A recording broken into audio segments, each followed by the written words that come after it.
Haleluya, puji nama Tuhan. Salam jumpa lagi dalam Renungan 79 Keluarga Jemaat GPD El Shaddai Magelang. Tuhan memberkati kita semua, dimanapun kita berada, Tuhan selalu beserta kita. Mari kita akan menikmati firman Tuhan. Kebenaran firman Tuhan pada saat ini saya beri tema api asing. Kita akan melihat di dalam kitab Imamat 10 ayat 1 dan ayat 2. Imamat 10 ayat 1 dan ayat 2 saya baca firman Tuhan. Kemudian anak-anak Harun, Nadab dan Abihu masing-masing mengambil perbaraannya, membubuh api ke dalamnya serta menaruh ukupan di atas api itu. Dengan demikian mereka mempersembahkan ke hadapan Tuhan api yang asing yang tidak diperintahkannya kepada mereka. Maka keluarlah api dari hadapan Tuhan, lalu menghanguskan keduanya sehingga mati di hadapan Tuhan.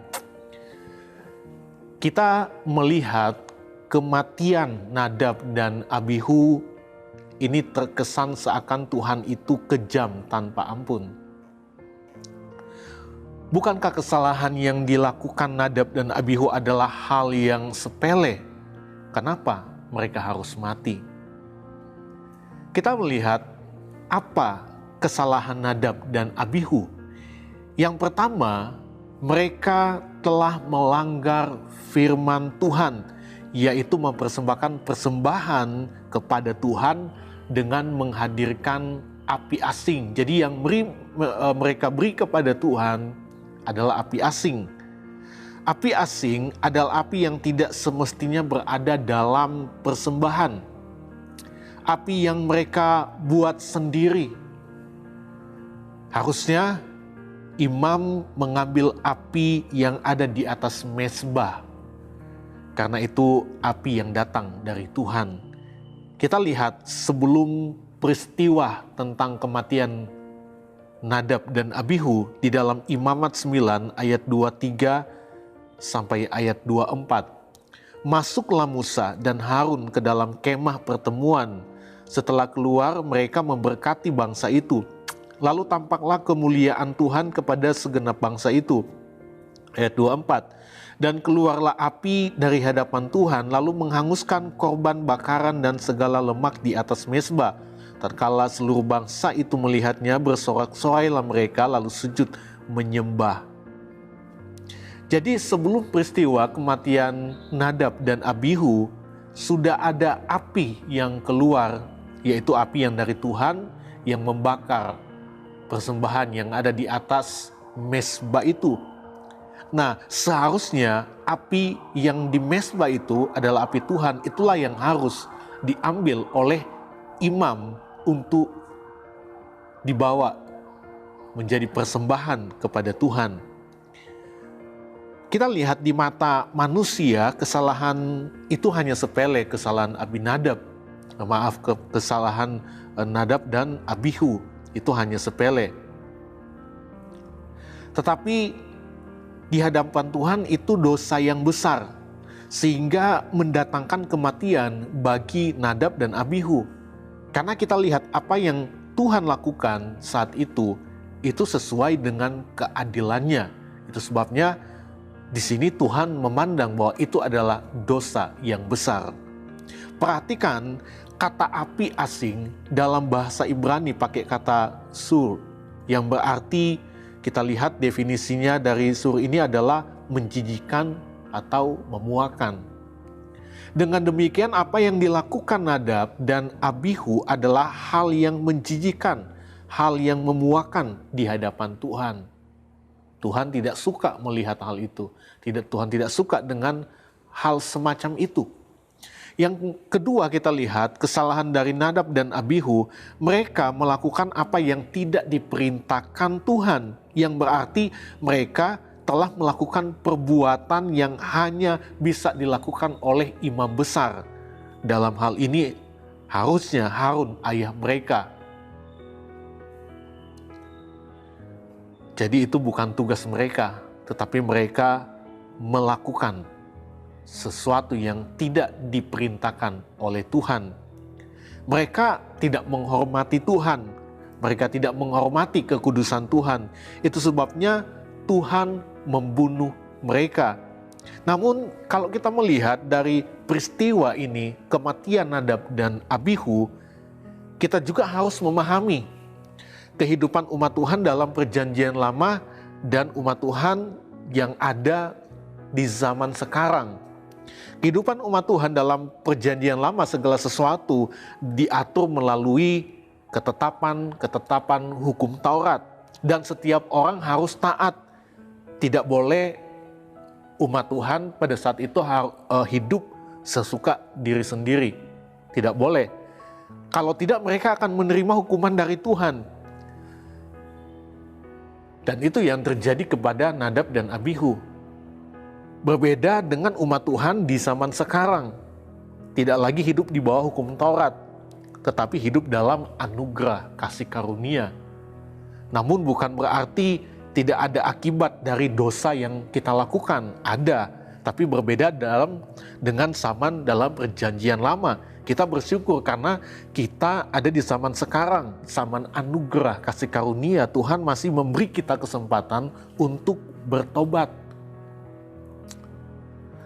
Tapi bagi mereka yang tidak bertobat tentunya pasti akan mengalami kebinasaan. Karena upah dosa firman Tuhan bilang adalah maut.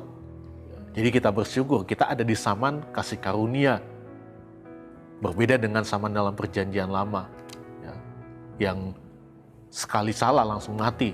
Sekali salah langsung mengalami hukuman yang dahsyat dari Tuhan. Ya. Tapi kita bersyukur sekali lagi kita ada di dalam zaman anugerah. Tuhan memberikan kita kesempatan untuk bertobat. Itu sebabnya kita hidup di dalam pertobatan. Nadab dan Abihu telah melanggar kekudusan Tuhan. Padahal kalau kita lihat mereka adalah imam. Pelayan Tuhan yang seharusnya hidup dalam kekudusan. Di ayat yang ketiga dari Imamat 10 ayat 3 dikatakan seperti ini. Berkatalah Musa kepada Harun, inilah yang difirmankan Tuhan. Kepada orang yang karib, kepadaku kunyatakan kekudusanku. Dan di muka seluruh bangsa itu akan kuperlihatkan kemuliaanku. Kita lihat di dalam salinan bahasa Indonesia masa kini. Dikatakan lalu Musa berkata kepada Harun, itulah yang dimaksudkan Tuhan waktu ia berkata, semua yang melayani aku harus menghormati kesucianku. Aku akan menyatakan keagunganku kepada seluruh bangsaku. Jadi Nadab dan Abihu ini adalah imam. Mereka adalah pelayan Tuhan. Dan seorang pelayan Tuhan harusnya hidup di dalam kebenaran. Menghormati kekudusan Tuhan. Bukan hidup di dalam ketidakbenaran. Tidak taat melakukan apa yang tidak diperintahkan oleh Tuhan. Sehingga apa yang mereka lakukan itu menjijikan di hadapan Tuhan. Dan Tuhan mendatangkan hukuman bagi mereka. Apa pelajaran rohani bagi kita mengenai api asing ini? Untuk sekarang, api asing adalah gambaran dari keangkuhan. Angku ini sama dengan sombong, congkak. Ini adalah sifat memandang rendah akan orang lain. Angku adalah dosa di hadapan Tuhan.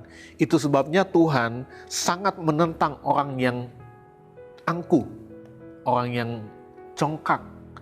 1 Petrus 5 ayat 5b, Allah menentang orang yang congkak, tetapi mengasihani orang yang rendah hati.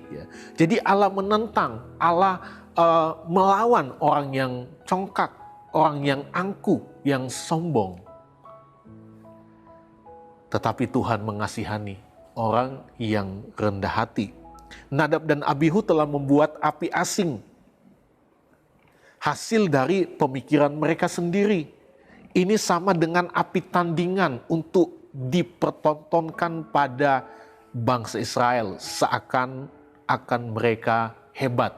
Mereka bisa melakukan seperti apa yang Tuhan lakukan. Nadab dan Abihu melakukan apa yang tidak diperintahkan Tuhan. Mereka merasa hebat dan bisa melakukannya. Dengan demikian mereka memandang rendah kekudusan Tuhan. Kita lihat keangkuhan, kesombongan akan membuat kita merasa diri hebat. Kita tidak membutuhkan Tuhan. seakan-akan semuanya datang dari kita. Ini sama dengan mencuri kemuliaan Tuhan. Di dalam kita melayani Tuhan, jangan sampai kita mencuri kemuliaan Tuhan. Itu sebabnya menjauhkan dalam setiap kehidupan kita yang namanya keangkuhan. Dalam kita melayani dan mengiring Tuhan, jangan sampai ada api asing, jangan sampai ada keangkuhan, kesombongan, karena itu bukan dari Tuhan. Api asing hanya akan mendatangkan murka Tuhan. Tuhan Yesus memberkati kita semua. Mari sama-sama kita akan berdoa. Segala pujian, syukur, hormat, dan kemuliaan hanya bagi Tuhan di tempat yang maha tinggi. Terima kasih buat firman-Mu. Terima kasih Tuhan, Engkau baik dalam setiap kehidupan kami. Ajar kami menjadi umat-umat Tuhan yang menghargai, menghormati kekudusan-Mu. Menjadi umat-umat Tuhan, pelayan-pelayan Tuhan yang hidup dalam kebenaran. Tidak ada keangkuhan, karena kami tahu keangkuhan akan mendatangkan murka Tuhan dalam hidup kami. Jadikan kami sebagai pelayan-pelayan-Mu, umat-umat Tuhan yang melayani Engkau, yang memberikan semuanya hanya untuk kemuliaan nama Tuhan, bukan untuk kami, tetapi hanya untuk Engkau ya Tuhan. Terima kasih Bapa yang baik, berkati seluruh jemaat GPD El Shaddai Magelang. Tuhan, berkatilah keluarga jemaat GPD El Shaddai Magelang, hidup dalam kasih.